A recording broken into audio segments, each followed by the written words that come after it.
try not to slump. This is Rachel Manella sitting with Grandmaster Holloway on March 12th, 2022 at his dojo in Waterford, Michigan. We are going to discuss Master Holloway's accomplishments in Isshinryu Karate and his work as a martial arts instructor. Can you please state and spell your name for me? Sure, my name is Daniel Holloway, Daniel Holloway. Where and when were you born? I was born in 1952 in Tokyo, Japan. And what was your childhood like? Interesting.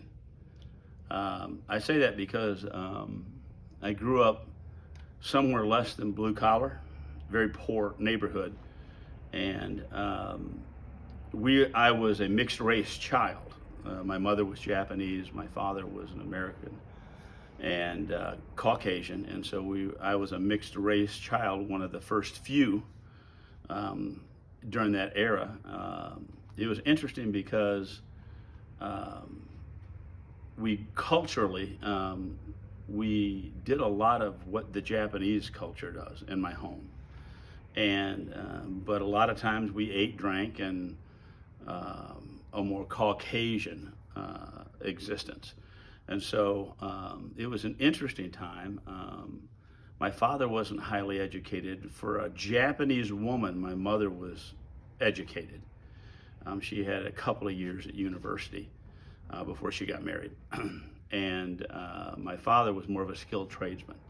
That's how he had made his career. So we came over, and at first, I remember as a kid, it was very haunting because we'd ride the bus from where we lived, small community dirt roads, and like again, I grew up poor, but I didn't know I was poor until I was high school. I took a sociology class, and they said, and in it they taught how to do tax forms, and I knew what the poverty level was, and so I went home, and my dad had left out a tax form that he was doing, and I saw how much he made, and I went, oh my God, we're poor. But we didn't know because we had a happy family. My parents struggled just like everybody else did in the mid and late 50s. So it was an interesting time.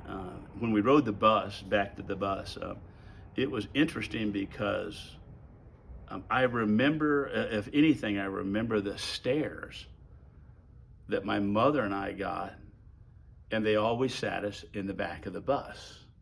And I couldn't, nobody knew why, but it just happened. It seemed to happen that way. And so it was an interesting time. And then, later, because it was only 7 or 8 years past World War II, there was not a lot of people liked Orientals at the time. They had them kind of categorized as dry cleaners or restaurant workers or something like that. And so it was, we had to endure, my mother and I had to endure some racial slurs and some things that were happening. Nothing like this that I see that the Latino families and African-American families endure. But we endured some of that. And so it was interesting, but I'll come back to that, but what helped me through that whole thing was I didn't have a lot of direction because my mother we had language problems. We spoke mostly Japanese, she and I, and then my dad and I would speak English, and then when she started to get her naturalization papers in order to get to be a citizen, my dad said, no more Japanese in the house, you're confusing her. And so, unfortunately, we stopped speaking Japanese then, but we still had the culture going influence in there. Some things that happened later in life after I started traveling to Japan regularly, I discovered some things and I went, that's why I used to do that, because they were very revealing traveling overseas.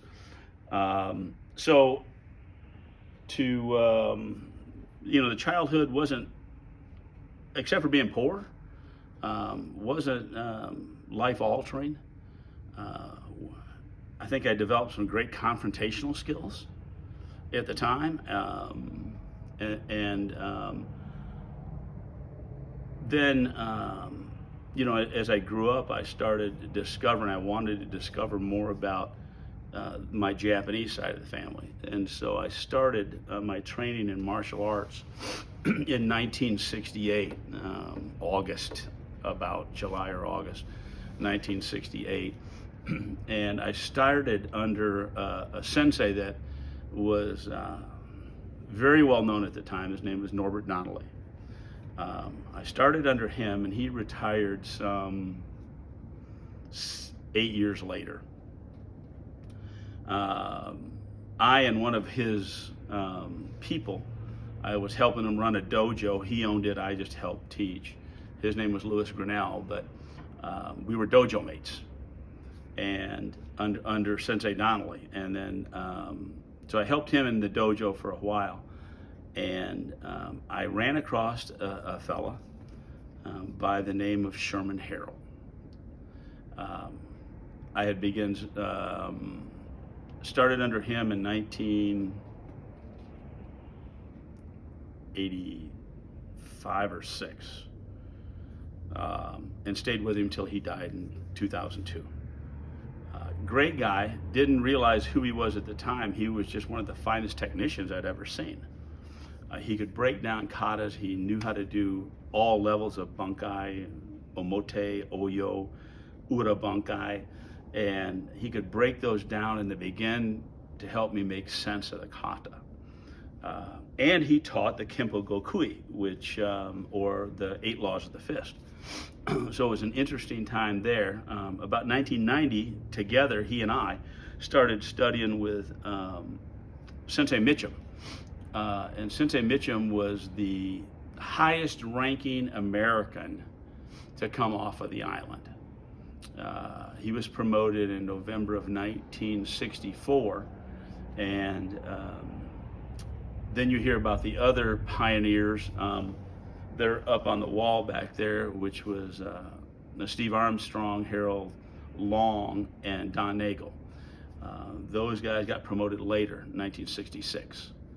And those are considered the 4 pioneers, although there are several great guys out there that are still first generation masters under and served under Master Shimabuku that are still doing well. One's name is John Bartasevich. Another one I'm thinking of is Tommy Lewis. And both of them are just outstanding martial artists. So then I started studying, of course, 1990 with Sensei Mitchum, and he passed away in 2016. I have not taken a sensei since then. So I've got enough to work on, enough to do that the other 2 guys who are both, Sensei Harrell and Sensei Mitchum, are both first generation students. I've got enough to work on from what they do that it'd be maybe disrespectful even to take a rank from somebody else. What's your current rank? I wear a 9th dan.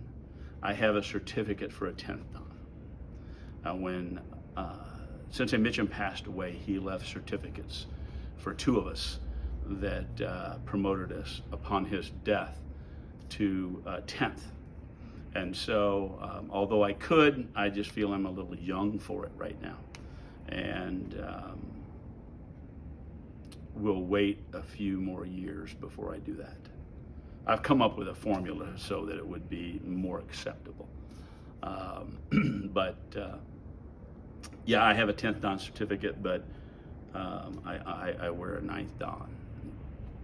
So, and I was promoted, and just before he passed away, he had given me in the WUIKA, which was his organization. It was originally the UIKA, and then we expanded it with the Europeans and became the WUIKA.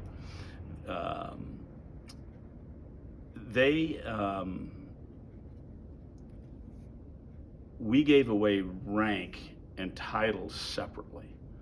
So there are some organizations that give away rank and title at the same time. So if you become, as an example, a 6th dan, you automatically get a Renshi rank.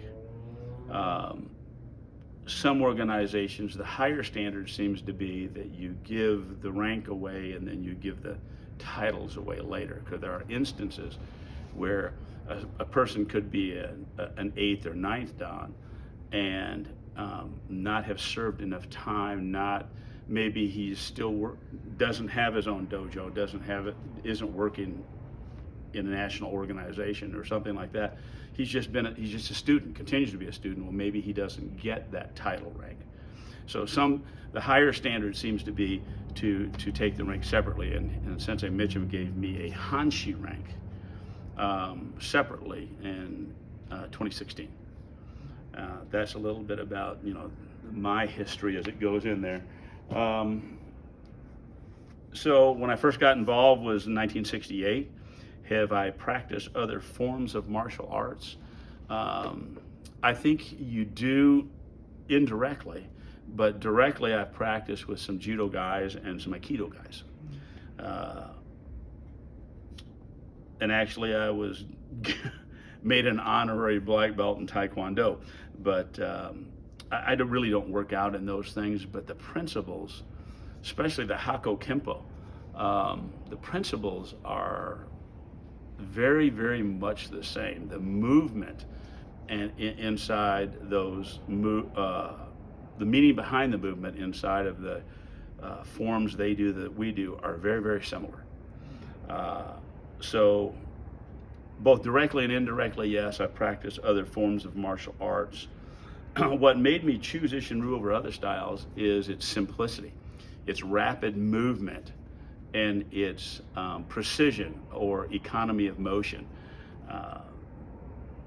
At the time, for my size and weight, it was perfect. And I think it is widely more suitable, this is my opinion, it's widely more suitable for females. In other words, the elevation you'll get as a female or a child is far greater than for a male. Whereas a one-on-one confrontation with a male, if you're a female, you could gain much more advantage by practicing Isshinryu than you would something else. And the same for a kid. Otherwise, maybe not so much. But I think it gives you that rapid technique and it gives you that economy of motion if it's taught to you. So we have to talk about that for a second, is that there are a lot of different models for schools. And I wouldn't go around saying that any one model is better than the other one either.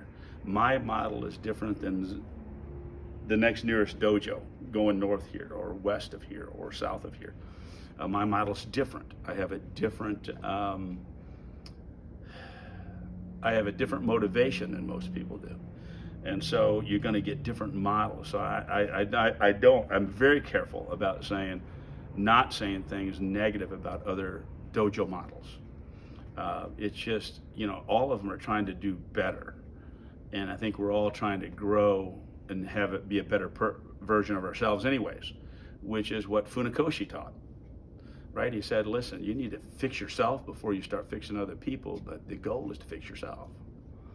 And so that's in paraphrasing. So what is your lineage? I kind of went over that. I'm what would be considered a second generation student to Master Shimabuku under Sensei Mitchum. And does that make a difference? I think so. It doesn't make me better. It makes it different. I think I had some advantages that other people just didn't get. And by definition, that would be is because I was raised in the culture, I understand what people are trying to say and do. And because I spoke the language and still try to maintain that, although not very well, I think it's important to understand what people were trying to say. And if you understand the culture, you understand the nuances within that culture, which is a benefit I had. And then, of course, I had 2 first-generation students who actually studied under Master Shimabuku to guide me. And that's a rare occurrence for most people. It's rare, but for me, it's an obligation because I want to teach that way. And so I made an obligation to my two senseis back there on the wall, Sensei Mitchum, Sensei Harold, that I would continue to teach people the way that Master Shimabuku taught, and that they would have the knowledge and the things that was shared with me to be moved down toward the next generation of people. And so I have that obligation to do that. What is my lineage and how do you track your lineage? I think that's pretty clear now. So I started again, Sensei Donnelly though, I couldn't say enough about him. If it wasn't for Sensei Donnelly, I probably would not be here today. Not only was he just a top-notch, he was a top 25 world-class fighter before UFC, when it was they called it the professional karate, PKA. He was a top 25 fighter in that. And so I learned most of my fighting skills would come from him. The other two guys developed me in kata and bunkai so that I could understand better what Master Shimabuku was teaching. Does it make a difference that you're taught by someone closer up the tree? I think it does, but not in a way that makes me better than other people. I think it just helps simplify things. We have a tendency to overthink, and so it gives me that opportunity to go, wow, because we were taught differently in the late 60s about how to do kata, and when I asked the two guys that actually trained under Master Shimabuku, what are you doing in this particular move? It was quite astonishing what we were taught one thing and what Master Shimabuku taught on the other side. And so I tell people all the time, when you walk through the dojo doors, I don't care what gender you are, I don't care what race you are, I don't care what religion you are. If your desire is to learn, then I'm going to teach you the way that they taught me and the way that Master Shimabuku taught. And it doesn't make the other people bad. It's just a different model. Mm-hmm. And so I'm able to show some things that are a little more that might be interesting to people. Because I remember one of the first techniques that I did was in Seisan kata. Where you do a block, punch, punch, kick, punch routine, and you do it 3 times in 3 different directions. And I said, I got to the end when I was doing kata for both of these guys, and they said, what are you doing there? And I said, well, this is an arm break, because that's what we were taught here in 1968. It was an arm break, and they said, you can't break anybody's arm doing that. And I said, that's what I was taught. And they said, it's not what it is. I said, well, I learned to ask questions with these two guys too. And I said, what Master Shimabuku teach? He says, just a block. I said, it's not an arm break? No. Never was an arm break? No. And so I got to learn things like that I'm able to translate, and it makes sense. Because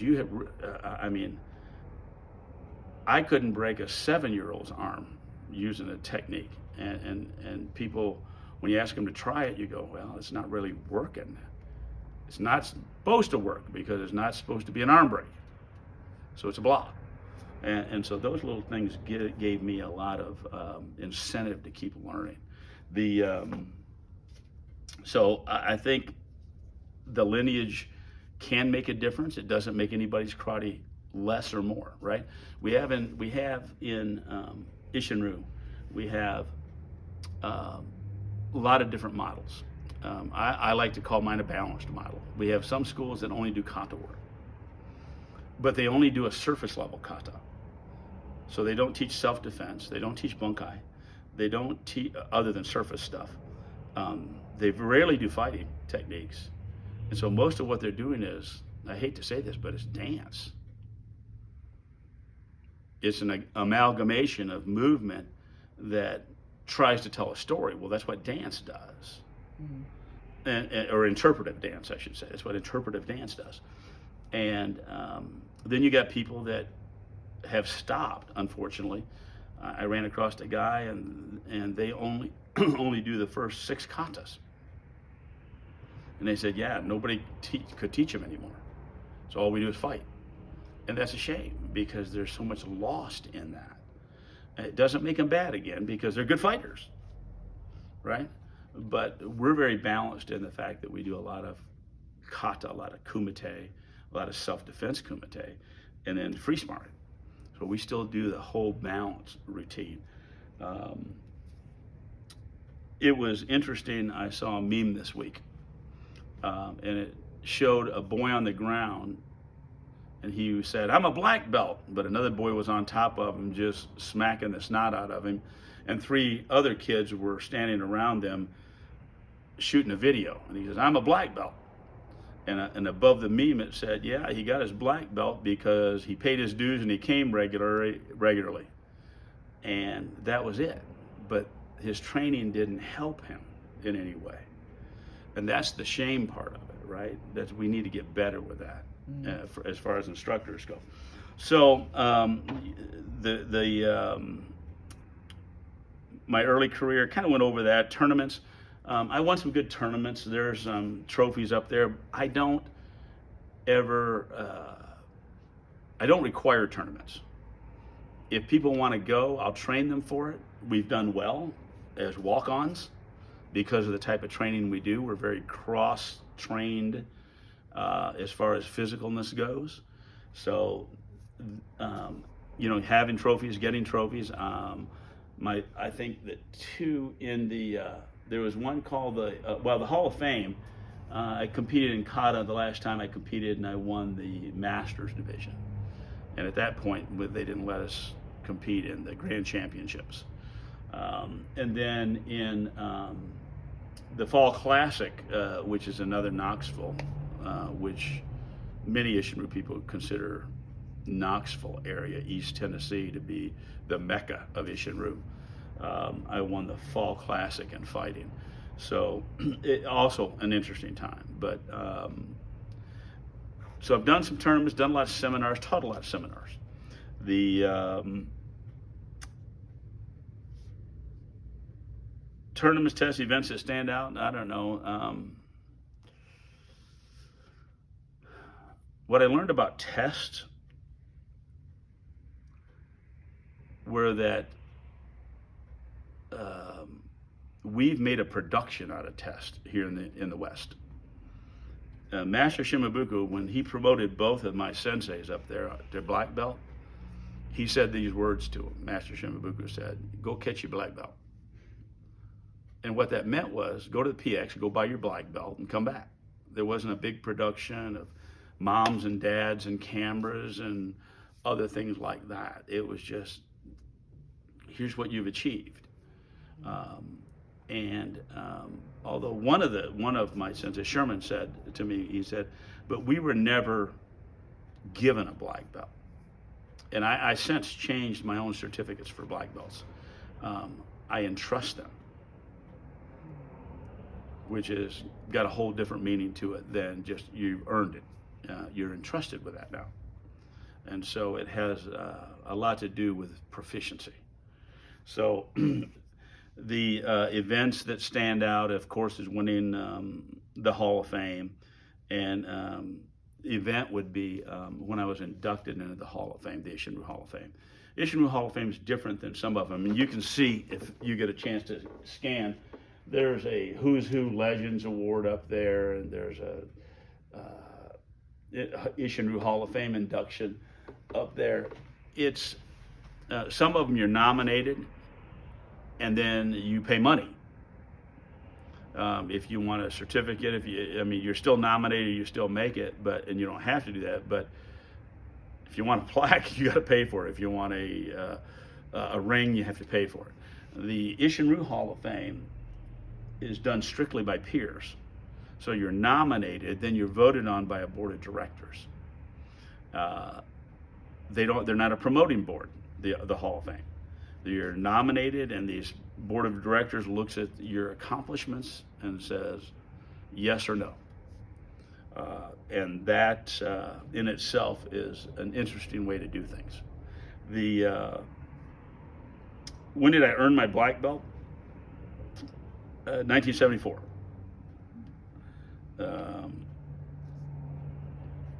After I'd been involved for 6 years. So tell me about 6 years. When did I begin to teach? 1981, I opened up the dojo. I started teaching immediately. As soon as I got my green belt, I was teaching under somebody else. So I started teaching as early as 1970, 1969, 1970, and continued to teach and run classes for Sensei Donnelly, and then, but I didn't open this dojo until 1981. So we began, like most people do, by sharing a space.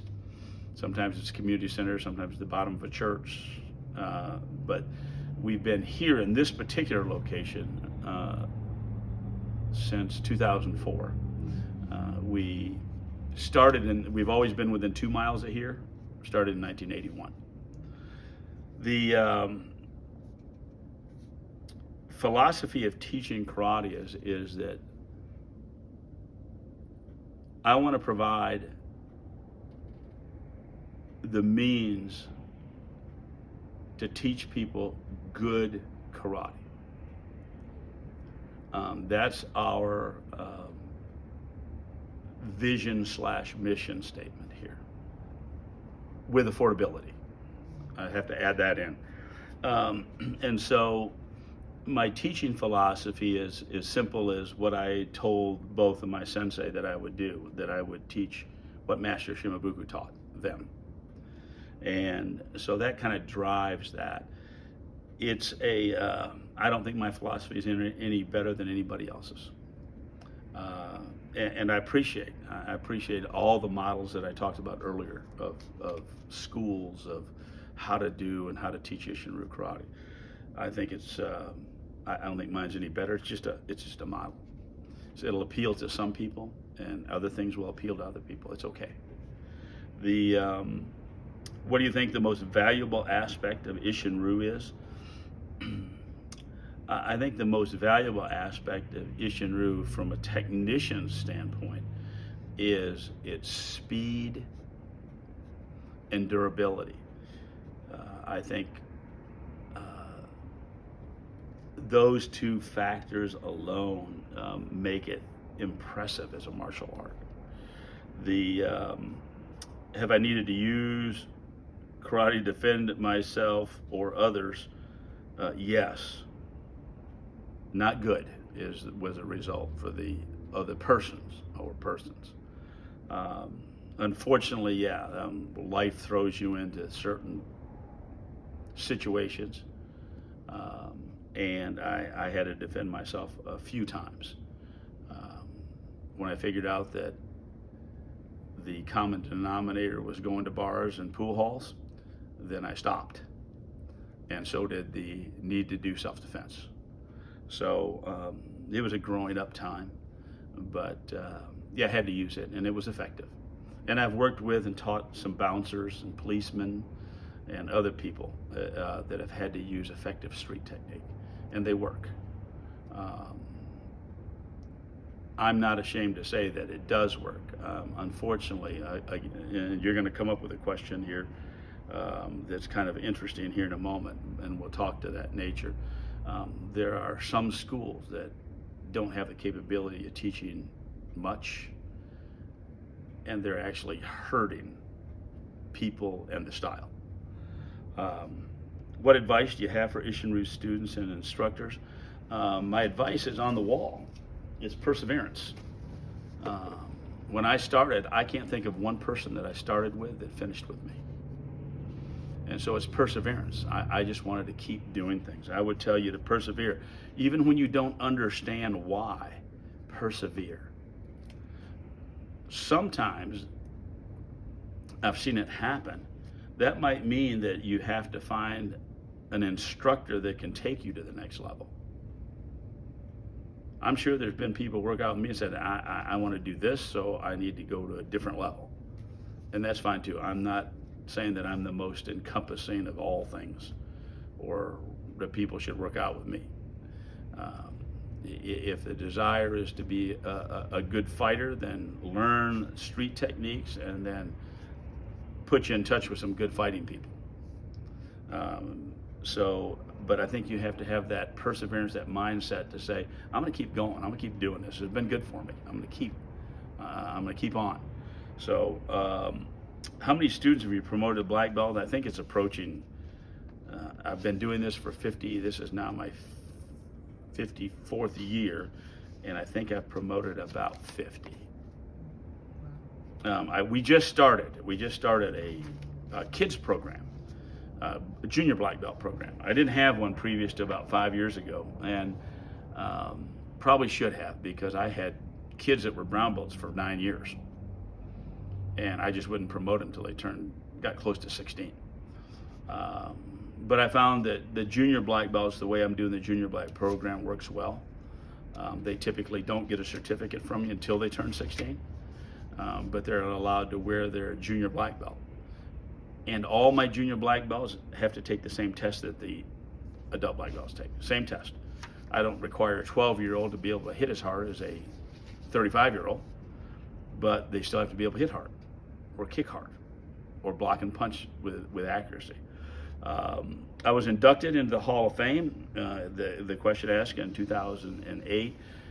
That was a big accomplishment for me because of the standing.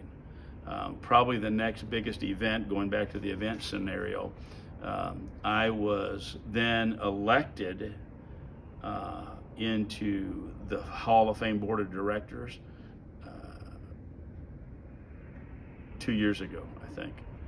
And so that meant a lot as well. What other accomplishments or awards have you received in Isshinryu that you were proud of? Probably those. I've been awarded Master Shimabuku Lifetime Achievement Award in a couple of organizations, Harold Mitchum Lifetime Achievement Award, my 9th degree, and then my Hanshi rank behind it. Receiving the 10th Dan certificate was a surprise. Since I had passed away, he had a massive stroke in 2016, and he passed away, and it was almost 2 years later that his son called me and said, "Oh my God, I found a certificate that he made out for you. You should have it. That takes you from a 9th to a 10th Dan." And I was just pleased that he thought about me that way. I could care less about a piece of paper. I'm just pleased he had accepted me that way, because the only thing that I've ever wanted to do was please my sensei. That was what I wanted to do. So the other, if there's outside accomplishments that you want to know about, probably one of my biggest things that helped me understand better was when I finished my doctorate in 2013. And that was huge, because the amount of work that's involved in getting that done. In 2006, we brought Master Uechi over. And he actually worked out in the dojo here with us. But that's he was one of Master Uezu's top students. And so it was interesting. I have to be careful about how I word this. In 2006, previous to that, 2005, I think, the fall, he had met with Sensei Mitchum. And yes, at that time, he was, I think, president of Master Uezu's organization at the time. I think it was the OIKKA. But Sensei Mitchum gave him videotapes of Master Shimabuku. I carry those tapes, those videos on my phone, in fact. And so he saw what Master Shimabuku was doing, and then accompanying those, Sensei Mitchum gave him his video series. And so he went back and he said, "Oh my God, they're the same. I'm going to start doing them like this." And he and Master Uezu at that point disagreed, and he left the organization. But when he saw what we were doing here, the work that he was doing and stuff like that, it made a difference. He said, "I'm going to do it the way Master Shimabuku did it." And so he's still a friend. I see him every now and again, and enjoy his company a lot. He stayed at my house for about a week as we went through that, and it was a unique experience. And we worked out, and there wasn't, I don't know that there were 2 moves difference in all that we were doing, and those were mostly angles, and so it wasn't a different technique. It was just an angle of how it was approached. So I enjoyed that. Yes, I'm the president of the now WUIKA in the United States, and the goals of the organization are simple. We don't care about size, although we've turned out to be one of the larger organizations in the world right now that's flying an Isshinryu flag. The goals of the organization are simple. We want to teach what Master Shimabuku taught, the way he taught in Sensei Mitchum. That's kind of, I have to explain that, because didn't he teach everybody the same? No. I had to ask Master Mitchum several occasions. I said, he would tell me, that between he left Okinawa in 1964, Sensei Mitchum did, and then he went back twice more. In his last trip, because he did 2 tours in Vietnam, his last time he was over there in 1971, and so Master Shimabuku had retired, but was still going to the dojo when he could. But Kichiro Shimabuku was running things, and he asked him about several moves. He said, Master Shimabuku, did you make a change here? Because he saw the group doing things differently. And Master Shimabuku looked at him and he said, "How'd I teach you?" And so he showed him and he went, "Oh, you keep doing that." And so maybe it was because he was an 8th dan, maybe because he liked both, but he let him do that. And I think we here in the United States make a much bigger deal out of the nuances in the kata than do the Okinawans. I've had several conversations with Tokumura Kensho, who is my Kobudo instructor. I actually work out with Jeff Perkins, who's his number 1. And but I've talked to Tokumura-san. He's been in here, and I've talked to Tokumura several times, and I ask him about little techniques with the size, and he goes, "Oh, be okay, be okay." And he'd say, "Joto, be okay." Which Joto is a Okinawan term for it's okay. So he'd say, "Young guys do it this way, old guys do it this way. Doesn't matter. It works."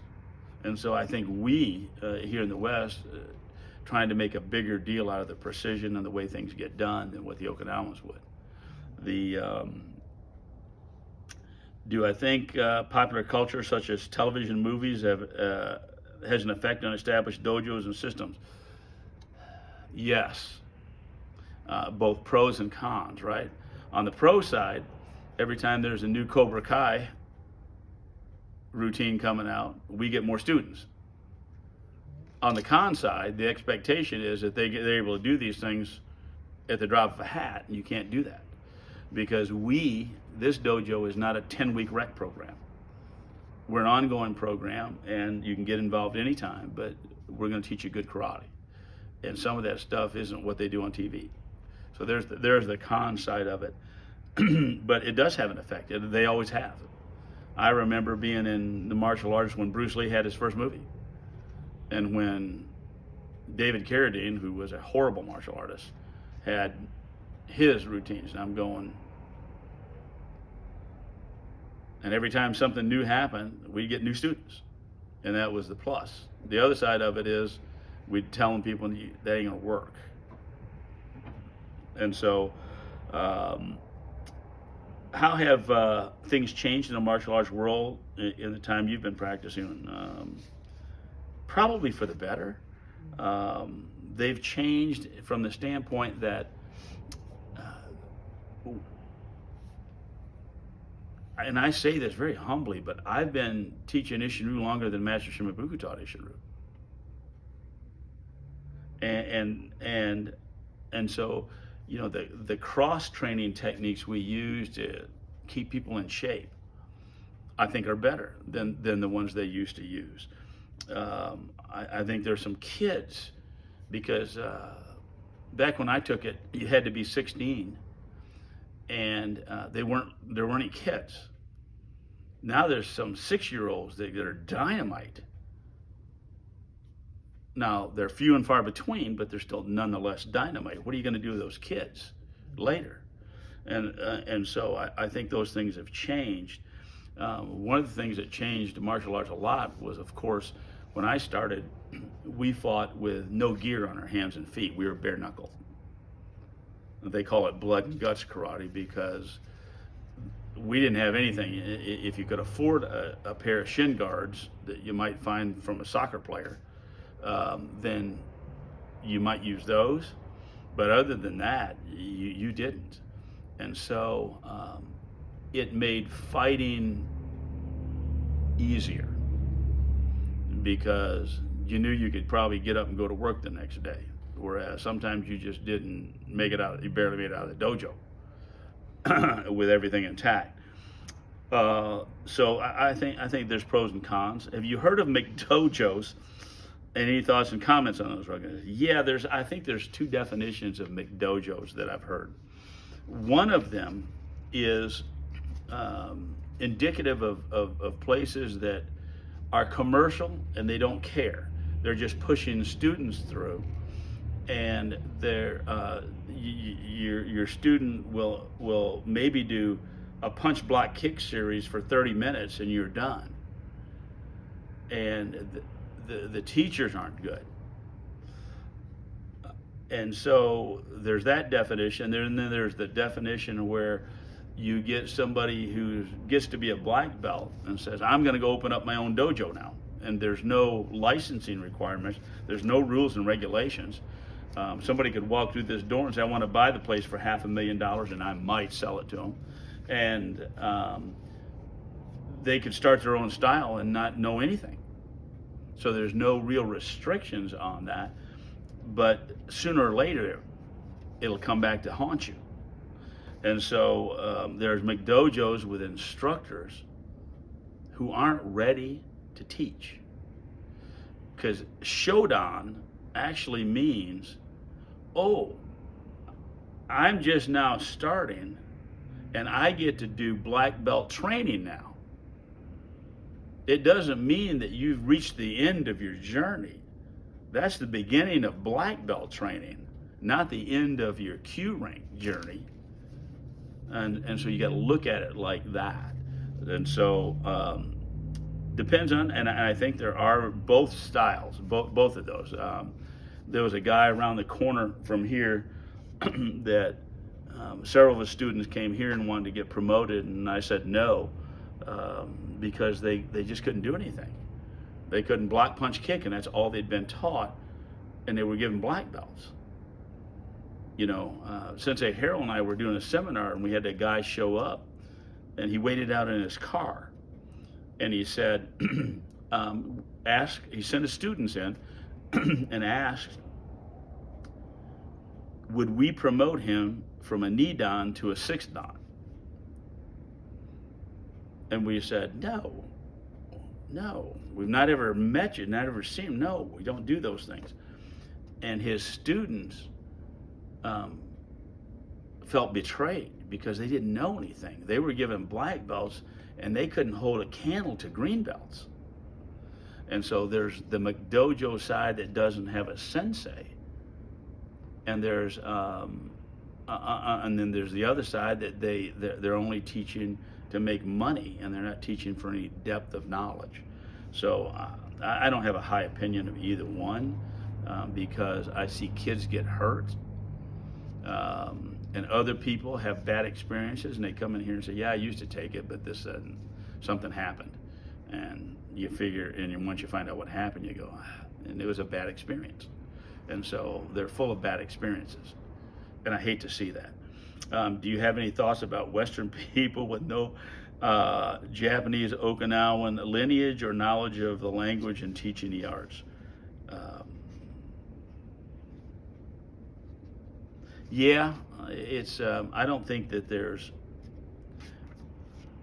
was a great advantage for me in speaking the language and having culture, but I don't know that that's true for everybody.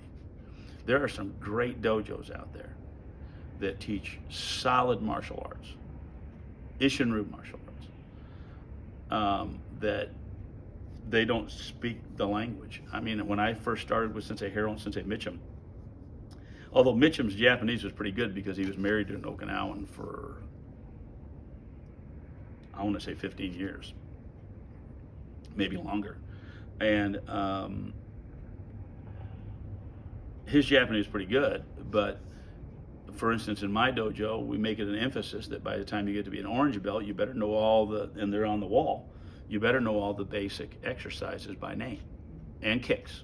So you have to know 15 basic exercises and 8 kicks. Well, neither one of my senseis taught that way.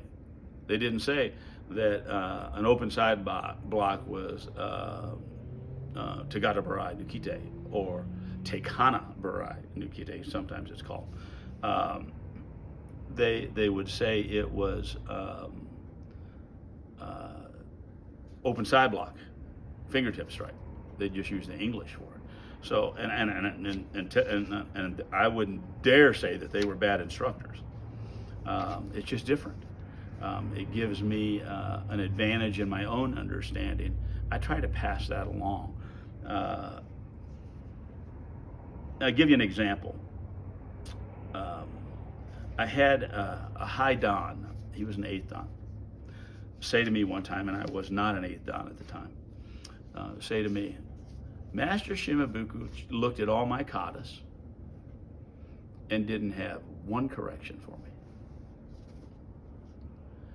And so the audience that he was speaking to, which were all Westerners, said, "Ooh, that's cool." I sat back and went, "Ooh, that's not a good thing."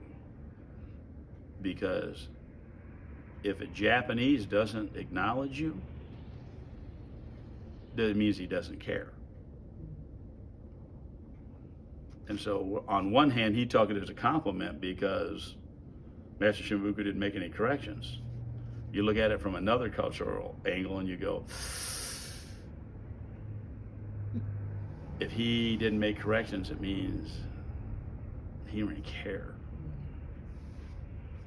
And so when you think about that, it gets and expand on that, it gets, there's a difference, right? What do you see as the future of karate at Isshinryu in the United States? I see it getting stronger.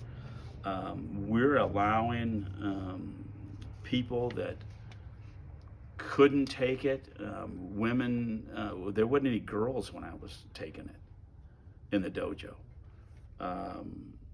More women are involved, more kids are involved, and kids are teachable. I mean, you can teach them all the tenets on that wall up there, right? So the tenets on my wall are perseverance, truth, honor, and respect. You can teach those, and that's part of the Budo. That's the warrior side of things, is the Budo side, and you can teach those things to kids. You can make them better people, or you can help make them. You can give them opportunities to be better people by reinforcing those skill sets. So I think it's going to be good. I'd like to see the McDojos go away because of the harm they've caused, but I think the future is pretty strong. I mean, if you go down to the Hall of Fame tournament, you're going to see variations of kata, variations of interpretation of that kata, and but some of them are very strong. Some of them are just dynamite to watch. And you can't take that away from the people just because somebody's different than you doesn't make them wrong. It makes them different, and that's okay. That's okay. I think that goes back to cultural learning. In the West, we have a tendency to push back. You know, I want to be better. I want to compete in everything. I want to do more, and so you have more pushback. Overseas, you have more acceptance. I think it's great that we get kids. I think it's great. And people say, well, Master Shimabuku didn't let women and kids on there. Well, that's funny. Master Shimabuku was 8 when he started. If that's not a kid, I don't know what is. So when I hear people say, "Oh yeah, you can't do that with women," really? And so you better talk to Master Shimabuku's daughter. And so we get these things in our brain that just, weren't part of, are more cultural, geocentric, and they're not applicable worldwide. So what do I do outside of karate? I do a couple of things to maintain my sanity. Karate helps me, keeps me grounded. Again, growing up poor, going back to Sensei Donnelly, I wanted to take karate so bad that I walked into his dojo after I got back from college one time, and I said, "Sensei, I don't have any money. What can I do?" And this is part of karate getting better, forward looking, right? He said, "Well, why don't you do this? You come and teach, lead classes, then wash the mirrors, vacuum the floors, clean up." And I did that. And if he hadn't done that, I'd have not been here. And so I've also tried to do that with people. We've got several people that come in and clean, do floors, do something else like that. We're appreciative of that, and it's part of it.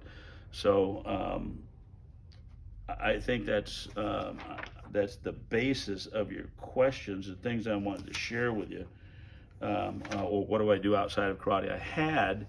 Still have, it'll be shut down coming up because I'm getting old and I'm gonna maybe slow down a little bit. I had a sales and marketing agency that I will close in June-ish. I teach at a graduate school, university. I teach at the DeVos Graduate School in Midland for Northwood University. And so I teach business classes there, several: strategy, marketing, leadership, and I've taught at a couple other universities as well. So those are the things I do to make a living. One of the things that's kind of interesting here, I save these for you. I can't give them to you. I mean, this is a copy of that, and you can take a picture of it though. It says February 26, 1959, and it was Sensei Mitchum translated this for Master Shimabuku as an invite to a special introduction to Isshinryu and tournaments and stuff like that. And it says at the very top, it says, "It's a karate exhibition party for the 3rd anniversary of karate Isshinryu modes."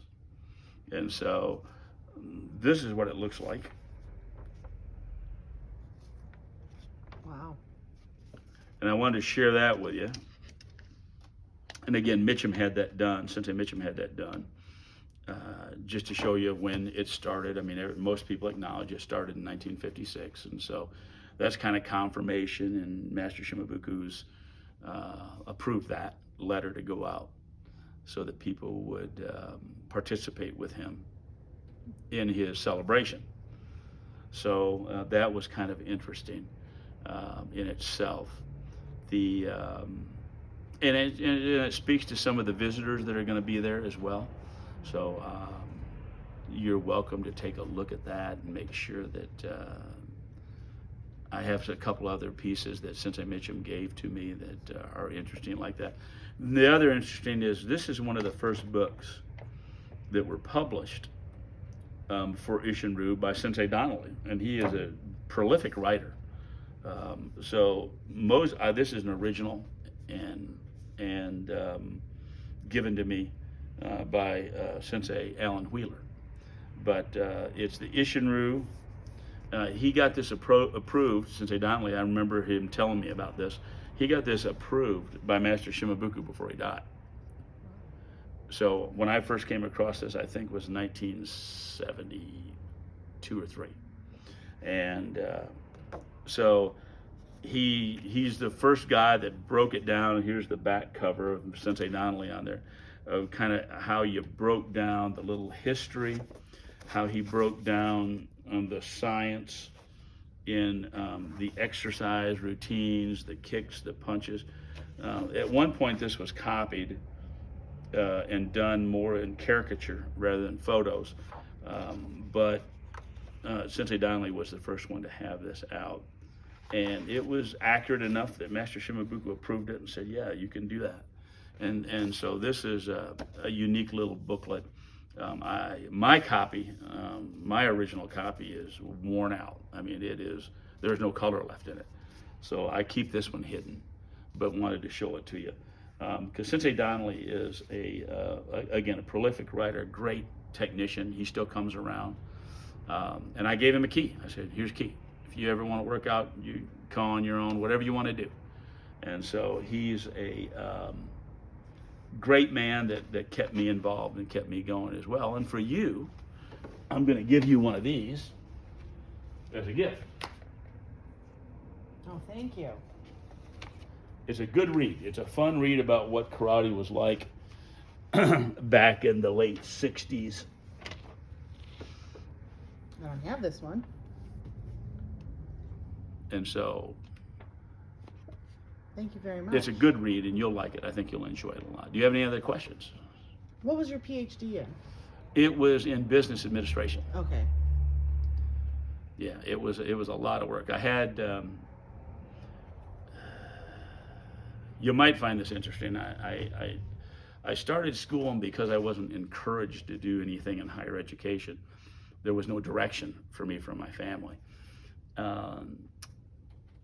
So I started going back to school late in life after I was 35. I finished 2 years at a local community college and started going back to school because I thought, the people who seem to be getting promoted are the ones that have a higher education. So I wanted to eliminate that. So I went back to school and finished a bachelor's degree. And what that told me, because I didn't think at the time, again, lack of encouragement, lack of direction, I didn't think I was smart enough. And you get that from families, right? You get that from educators, other people, and I never got that. And so I had to figure it out on my own. So after I finished my bachelor's degree, I said to myself, you can do a master's, I think. And so I went back and got an MBA. But I couldn't afford to go full time, so I never took out a loan.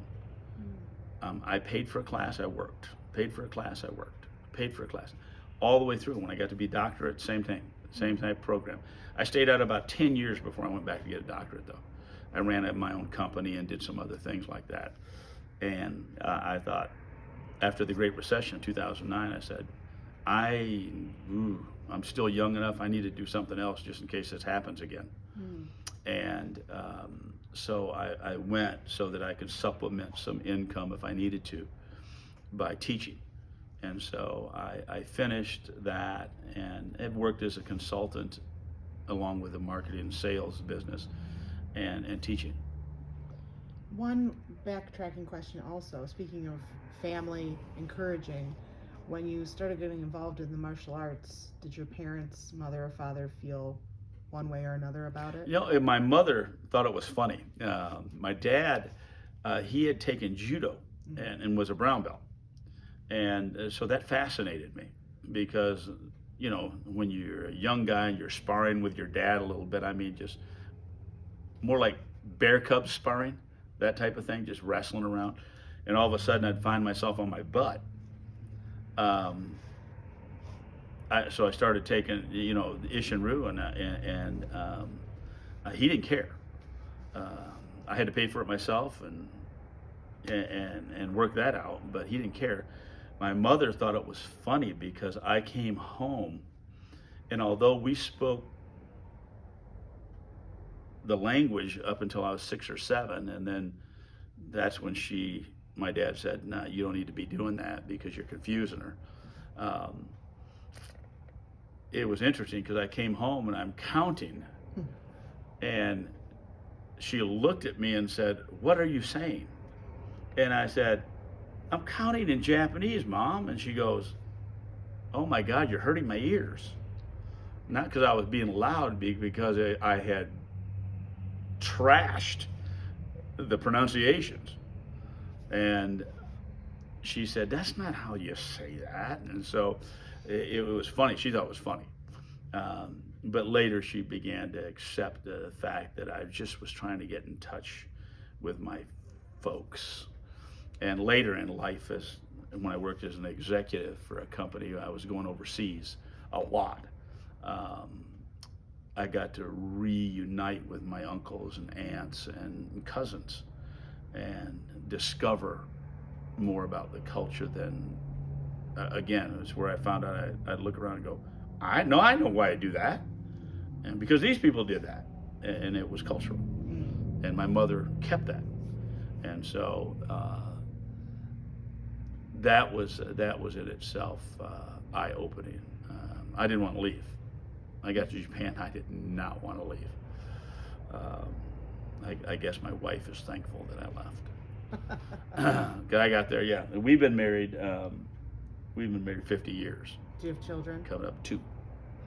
I have a daughter that's a nurse at Ascension Genesis up in Grand Blanc, a pediatric nurse, BSN, and my son has a law firm, YS3 satellites up and down the West Coast. Did they train in Isshinryu? My daughter did. She got a knee down before her knees kept her from doing that. And my son didn't. He got an orange belt or a green belt, one of the two. And he said, "I'd rather do computers." And I said, "If that's how you're going to make a living, yay for you." And so I let him do that. I didn't have any strong influence. My grandsons come now. They love it. They've been coming since they were 3. They get out on the floor and start stretching with me. And if they got a little obnoxious, I'd throw them to their mom and say, "Get them off the floor. They're being rude." But my grandsons participate. And they're a blast. That's fun to watch. I'm a little hard on them. Probably harder than others, make them work harder. But it'll help them. It'll build their character for later. Well, thank you so much for sitting down with me. No, it's no worries. I'm glad to have done that. I couldn't tell you anything more other than the fact that I think in Isshinryu, we spend too much time trashing other models. And it's just a different way of learning, a different pedagogy. And so I think we need to get to the point of being more accepting and less pushback, as long as they're not doing anything to hurt somebody, right? Sensei and I were sitting in a tournament, and this girl walked up, and I thought she was going to pop her eyeballs out of her head. And she was doing Seichin kata. And she started it, and we both, Sensei grabbed my leg and went, "What the heck is that?" Because her opening move would have got people hurt. He goes, "You need to go find out who her sensei is and straighten them up." And I went, "Oh, not my job." But she entered, when she did it, somebody made something up, and that's how she was taught. It wasn't her fault. And but I think I'd like to see that elimination of bad technique. What she did was she stepped in to do Seichin, and she did a fingertip like this block. And I went, my eyes got big, and Sensei went, "Whoa, what's that?" Because that attempt to do a block like this would have got somebody hurt. Agreed. And he said, "That's just bad karate." I said, "Well, what's good karate?" And he said, "Good karate works. Left, right, up, down, it works. Bad karate gets people hurt." And I went, "Oh." So I learned something. But she continued to do the kata, and she started doing this. And her eyes got big, and if you talk to like the Okinawans, and you've seen this if you're from a dojo, you see them do Sanchin kata as an example. and they go, "Ah," and they're making weird noises and they're shivering, right? Mm-hmm. That's not how Master Shimabuku taught it. That's how it's taught here. Mm-hmm. Master Shimabuku augmented his movement with sound so that you could see, breathe in, breathe out. And he augmented it, but not so you could go, you know, and make weird sounds. In fact, Sensei said to me something funny. He said, my God, the first time I saw that, he said, I thought his hemorrhoids are going to pop out. And I did what you did. I laughed and I went, yeah. He said, that's not what he taught. Right. And so learning and being able to share what he taught has been good experience for me. So, yeah. But I appreciate you coming.